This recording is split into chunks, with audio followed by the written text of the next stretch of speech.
नमस्कार विद्यार्थी मित्रांनो, स्वागत आहे आपल्या यूट्यूब चॅनलवर, ज्याचं नाव BMS मराठी। तर आजच्या या व्हिडिओमध्ये आपण काय बघणार आहे, अगोदर जो आजचा संस्कृतचा पेपर झाला त्याबद्दल थोडं जाणून घेणार आहे आणि त्यानंतर काय आता उद्याचा संस्कृतचा पेपर 2 आहे तर त्याबद्दल काय करायचं, आपल्याला कशा प्रकारे अभ्यास करायचा जेणेकरून काय होईल। आपल्याला आता पेपरमध्ये एक दिवसाचा गॅप आहे आपल्या दोन पेपरमध्ये। आता कोणता आजचा संस्कृत पेपर 1 झालाय, उद्या कोणता परवा दिवशी कोणता आहे तर संस्कृत पेपर 2 आहे। आता फक्त आपल्याला आजची रात्र आणि उद्याचा दिवस एवढा आपल्याला फक्त आपल्याला 2 दिवसाचाच, म्हणजे 2 दिवस नाही, एक रात्र आणि एक दिवसाचा पूर्ण आपल्याला काय टाइम भेटलेला आहे। आता यामध्ये आपल्याला कशा प्रकारे अभ्यास करायचा हे यामध्ये सांगणार आहे। त्याआधी आपल्याला काय पाहायचं आता की आजचा जो संस्कृतचा पेपर झालाय, आता बऱ्याच विद्यार्थ्यांचं हे आले मला की सर मेसेज वगैरे आले की सर क्वेश्चन कसा होता की आपण एक पोल पण केला आपल्या ग्रुपवरती की कशा प्रकारे पेपर होता। तर विद्यार्थ्यांचा असं जास्त तर विद्यार्थ्यांचा असं दिसला रिप्लाय की पेपर खूप हार्ड होता। तर सांगायचं म्हणणं कसं आहे की पेपर थिअरी पेपर होता, त्या संधी समास वगैरे होते ते खूप सोप्या प्रकारे छान प्रकारे विचारले होते, एकदम सोपा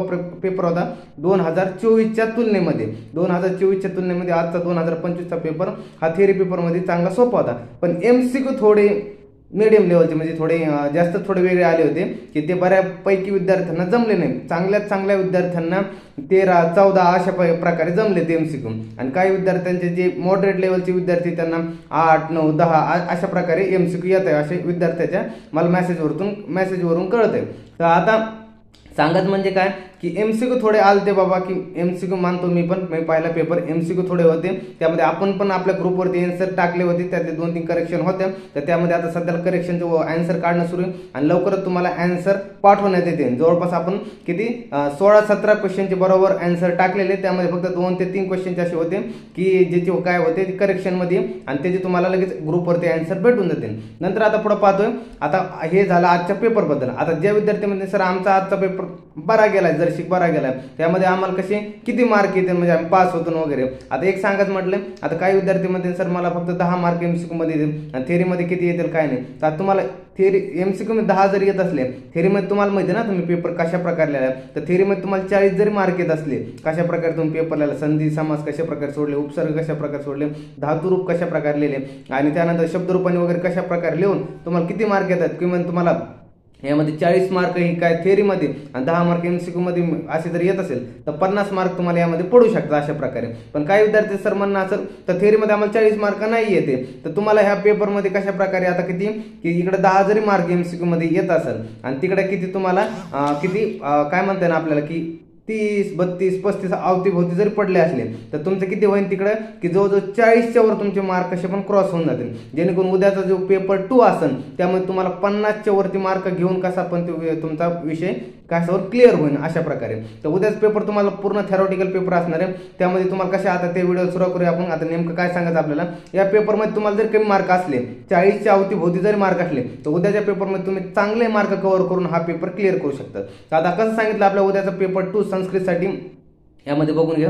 आता निरुक्ती आपल्याला 15 मार्कसाठी असणार आहे, त्यानंतर परिभाषा 20 मार्कसाठी असणार आहे, त्यानंतर अन्वय लेखन 30 मार्कसाठी महत्त्वाचं ध्यानात ठेवा, आणि पंचतंत्राची कथा आपल्याला असणार आहे ते 15 मार्कसाठी आपल्याला यामध्ये असणार आहे। आता कशा प्रकारे विचारलं ते सांगतो। आता तुम्हाला असणार आहे निरुक्तीला 15 मार्कचं वेटेज यामध्ये ठेवण्यात आले, त्यामध्ये तुम्हाला काय असेल की 2 SAQ आणि 1 LAQ मध्ये एक क्वेश्चन 5 मार्कासाठी तुम्हाला पाहायला मिळेल। त्यानंतर परिभाषा, आता परिभाषेवरती तुम्हाला 20 मार्कचं वेटेज आहे, यामध्ये तुम्हाला कसं असेल की 2 SAQ पाहायला मिळतील आणि 1 LAQ पाहायला मिळेल अशा प्रकारे। त्यानंतर पुढे पाहायला गेलं तर अन्वय लेखन, तर अन्वय लेखन मध्ये कशा प्रकारे सांगितलं 30 मार्कचं वेटेज मध्ये, त्यामध्ये तुम्हाला अन्वय लेखन मध्ये 3 SAQ, 1 LAQ आणि कसं म्हणले 3 SAQ, 1 LAQ आणि आणखी 1 LAQ मध्ये 5 मार्कसाठी प्रश्न असणार तुम्हाला अशा प्रकारे, म्हणजे जवळपास किती 30 मार्कचे अशा प्रकारे वेटेज करण्यात आले।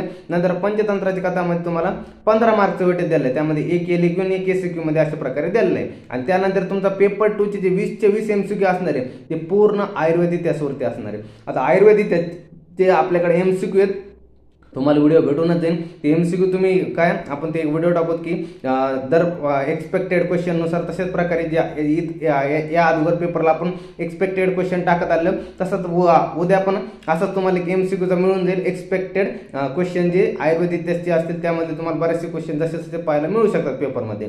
नंतर पुढे काय सांगा या अशा प्रकारे आपला पूर्ण पॅटर्न माझा पेपरचा. आता तुम्हाला कसं नाही एलक्यू असणार आहे. आता एलक्यू मध्ये तुम्हाला काय असणार, पहिला जो एलक्यू असणार आहे तो पंचतंत्राच्या कथावरती असणार आहे. त्यामुळे तुम्हाला एक तर कथाचं डायरेक्ट येईल, जसं कर्नाटकच्या पेपरमध्ये आलं होतं की डायरेक्ट कथा आली होती, ते डायरेक्ट सारांश लिहा म्हणून आलता की त्यामध्ये तुम्हाला पूर्ण कथाचा सारांश डायरेक्ट लिहावं लागेल. अशा प्रकारे एक एलक्यू क्वेश्चन असू शकतो. किंवा मागच्या 2 वर्षाप्रमाणे तुम्हाला असा क्वेश्चन पाहायला मिळू शकतो, एक पॅसेज येईल आणि त्या पॅसेजचे खाली 5 क्वेश्चन असतील. त्या पॅसेजमधून तुम्हाला क्वेश्चनचे आन्सर सापडायचे आणि त्यामध्ये लिहायचे. अशा प्रकारे तुम्हाला काय असेल एक पॅसेज येऊ शकतो. हे ऑर आहे त्या पाहायला येईल किंवा असं पाहायला मिळू शकतो तुम्हाला. नंतर तुम्हाला पाहायला मिळू शकतं टिप्पणी. आता टिप्पणीवरती तुम्हाला कसे असेल 2 क्वेश्चन असणार आहे. 5-5 मार्क्ससाठी एक क्वेश्चन असणार आहे. 10 मार्क्ससाठी टिप्पणी असणार आहे. तुम्हाला हातातले मार्क आहे. त्यानंतर पुढे पाहायला गेलं तर तिसरा क्वेश्चन मध्ये तुम्हाला सब टाईप 2 असणार आहे, ए आणि बी. त्यामध्ये तुम्हाला पहिला प्रश्न असणार पर्णनाम, काय म्हटलं प्रश्नानाम पूर्ण वाक्य, काय म्हटलंय पुढं उत्तर आणि लिखत. म्हणजे काय म्हटलं तुम्हाला प्रश्न दिले असते की प्रश्न विचारले असते आणि त्या प्रश्नाचे काय लिहायला तुम्हाला उत्तर लिहावं लागते अशा प्रकारे. नंतर 5 मार्क्ससाठी हा क्वेश्चन असेल. त्यानंतर पुढे असेल आणखी एक असेल निरुक्ती तथा पर्याय. आता निरुक्ती तथा पर्यायामध्ये तुम्हाला 5 मार्क्ससाठी असणार ते तुम्हाला निरुक्ती लिहायची आणि पर्याय लिहायचे. त्या शब्दाचे तुम्हाला काय दिलं असेल विचारलं असेल तशा प्रकारे. हे असे तुम्हाला तिसरा एलक्यू असेल. चौथा जे एलक्यू असणार आहे तुमचा एक तुम्हाला श्लोक दिला असेल, त्या श्लोकचा तुम्हाला पदच्छेद करायचा आहे, त्याचा अन्वय करायचा आहे, त्याचा विग्रह वाक्य करायचं, वाक्यार्थ करायचं आणि शास्त्रार्थ करायचा आहे. आता हे टोटल अन्वयमध्येच येतं. आपण जे अन्वयचा एक व्हिडिओ टाकलेला आहे आपल्या चॅनलवरती की तुम्हाला त्याची लिंक मिळून जाईल. त्या चॅनलमध्ये तुम्हाला एसक्यूला अन्वय कसा लिहायचा आणि एलक्यूला अन्वय कसा लिहायचा. तर कसं आहे, आता एलक्यू मध्ये डायरेक्ट तिथं लिहिलेलं असतं की पदच्छेद लिहा, अन्वयचा, त्यानंतर अन्वय लिहा, म्हणजे श्लोकचा पदच्छेद लिहा, अन्वय लिहा, विग्रह वाक्य लिहा, वाक्यार्थ लिहा, शास्त्रार्थ लिहा. तर कशा प्रकारे लिहायचं आपण सांगितलेलं डिटेलमध्ये. ते व्हिडिओ तुम्हाला मी डिस्क्रिप्शन बॉक्स आणि काय म्हणते ना आपल्या कॉमेंट सेक्शन मध्ये नक्की टाकून देईन आणि टेलिग्राम आणि व्हॉट्सअप ग्रुपला पण त्याची लिंक सेंड करून देईन, जेणेकरून तुम्हाला ते लवकर भेटून जाईल, त्याने अभ्यास करायचा अशा प्रकारे. आता हे झालं ओव्हरऑल अशा प्रकारे. आता तुम्हाला कशा प्रकारे याचा अभ्यास करायचा आता ते जाणून घेऊया. तर आजची रात्र तुम्हाला निरुक्ती करायची, परिभाषा करायची, अन्वय लेखन करायचं. एवढे फक्त 3 टॉपिक करून ठेवायचे तुम्हाला, निरुक्ती, परिभाषा, अन्वय. आता उद्याचा जो दिवस असेल तुम्हाला तर त्यामध्ये तुम्हाला कशा प्रकारे असेल की पंचतंत्राच्या कथा तुम्हाला करावं लागतील. आता उद्याचं काय करायला पूर्ण तुम्हाला दिवसमध्ये तुम्ही काय करा, पंचतंत्र म्हणजे सकाळ सकाळी उठा लवकर, पंचतंत्राच्या कथा वगैरे वाचा कशा प्रकारे केल्या काय नाही. त्यानंतर कम्पेअर करा की एक वाक्याला उचला, मराठीमध्ये काय द्यायला त्याचा अर्थ आणि इकडे संस्कृतमध्ये कशा प्रकारे ते केले वगैरे, की कशा प्रकारे यांचं भाषांतर आहे. इकडे मराठीत कसं वाक्य आणि इकडं संस्कृतमध्ये कशा प्रकारे भाषांतर आहे. अशा प्रकारे तुम्हाला कम्पेअर करून ते वाक्य काय करायचे, कम्पेअर करायचे. आणि सारांश वगैरे जर आलाच पेपरमध्ये पंचतंत्रामध्ये कोणत्याही एका कथाचा, तर तुम्हाला काय करायचे इन ब्रीफ म्हणजे काय इन शॉर्ट मध्ये तुम्हाला कशा प्रकारे सारांश कसं लिहितो आपण मोजक्या काहीतरी शब्दामध्ये. तर मोजक्या शब्दामध्ये तुम्हाला काय करावं लागतं, ती कथा मांडावं लागते. की अशा प्रकारे तुम्हाला मोजक्याची पूर्ण कथा दिली आपल्याला 2 पान आहे समजा, तर मोजक्या अर्ध्या पानामध्ये मेन काय झालं तर कशा प्रकारे, जसं की तुम्ही एखादा मूवी पाहून येतात तर एक शॉर्टमध्ये तुमच्या मित्राला 5 मिनिटात समजून सांगतात की जी स्टोरी काय नेमकी कशा प्रकारे, तर तसं प्रकारे तुम्हाला ते काय सांगतात सारांश वगैरे शॉर्टमध्ये सांगून द्यायची संस्कृतमध्ये अशा प्रकारे. आता आणखी काय करायचं तुम्हाला की जे आयुर्वेद इतिहासचं आहे, जे उद्या दिवस असेल त्यामध्ये तुम्हाला आयुर्वेद इतिहासचं जेवढं तुम्हाला कंटेंट सापडलं म्हणजे आयुर्वेद इतिहास पूर्ण वाचून घ्यायचं आहे. त्यासोबत मी प्रॅक्टिससाठी तुम्हाला आयुर्वेद इतिहासची काय करण एक PDF देऊन टाकून ती तुम्हाला सॉल्व्ह करायची आणि आपला व्हिडिओ तर येईलच, त्यावर तुम्हाला पूर्ण आन्सर वगैरे भेटून जातील. तर अशा प्रकारे पूर्ण आयुर्वेदमध्ये काय करायचं तुम्हाला आज काय करायचं तुम्हाला पूर्ण काय करायचं यामध्ये आपल्या निरुक्ती, परिभाषा, अन्वय करून ठेवायचं रात्री. उद्या तुम्हाला पंचतंत्राची कथा आणि त्यासोबत आयुर्वेद इतिहासचं करून ठेवायचं, जेणेकरून तुमचा सगळा अभ्यास एकदम व्यवस्थित होऊन जाईल. आणखी यामध्ये सांगायचं राहून गेलं अन्वय लेखनमध्ये करताना अन्वय लेखनला तुम्हाला जास्तीत जास्त उदाहरणं पाहिजेत. संहितामधले तुम्हाला जास्तीत जास्त तुमच्याकडे काय करायचं तुम्हाला अन्वय लेखनसाठी जास्तीत जास्त उदाहरणं पाहिजे. जेवढे जास्त तुम्ही उदाहरणं वगैरे काय अन्वय लेखनचे पाहता म्हणजे अन्वय कशा प्रकारे केलंय आणि त्याचा अर्थ कशा प्रकारे दिलाय त्या तुम्हाला सोपा जाईल वगैरे अशा प्रकारे. तर तुम्हाला छान प्रकारे जास्तीत जास्त अन्वय लेखनवर तुम्हाला ध्यान ठेवायचं. खूप जास्त एक्झाम्पल पाहायचे अन्वय लेखनचे तुमचं, जेणेकरून चांगला अभ्यास होईल. अन्वय लेखन 1 आणि 2 उदाहरणांनी होत नाही, तुम्हाला जवळपास त्यामध्ये 70-80 तरी कमीत कमी मी सांगतोय कमीत कमी एवढे तरी उदाहरणं पाहावं लागतील की श्लोक वगैरे श्लोकचा कसा अन्वय केलाय, त्याचा अर्थ कशा प्रकारे केलाय. आणि संहितामधले बरेचसे असे क्वेश्चन दिलेले म्हणजे संहितामधलेच आपले श्लोक येणार आहे आणि ते श्लोकचाच आपला अन्वय करायचा आणि त्याचा अर्थ करायचा अशा प्रकारे.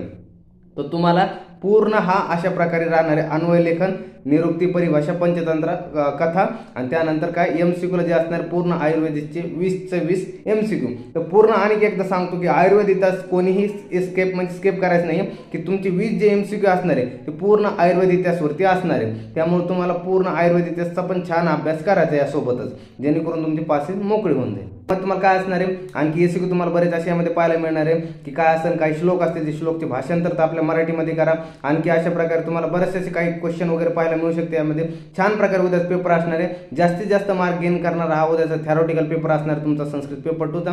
त्यामध्ये ज्या विद्यार्थी 40 अवतीभोवती जरी मार्क असेल 40-45 अवती, तर उद्याच्या पेपरमध्ये तुम्ही 55-60 चांगल्या प्रकारे मार्क मिळू शकतात पेपरमध्ये आणि काय आरामशीर तुम्ही या विषयामध्ये पास होऊ शकता. त्यामुळे तुम्हाला आणखी आयुर्वेद इतिहासची चांगला प्रॅक्टिस करायची, ते जास्तीत जास्त MCQ प्रॅक्टिस करायची आयुर्वेद इतिहासची, जेणेकरून तुमचे जेवढे जास्त काय म्हणते MCQ जास्त असतील बरोबर तर तुमचे थेरॉटिकल मार्क आणि प्लस MCQ मार्क मिळून तुम्हाला ज्या विषयात आजच्या जो पेपर 1 मध्ये कमी जरी मार्क असले तर इझिली तुमची पासिंग होऊन तुमचा विषय क्लिअर होईल अशा प्रकारे.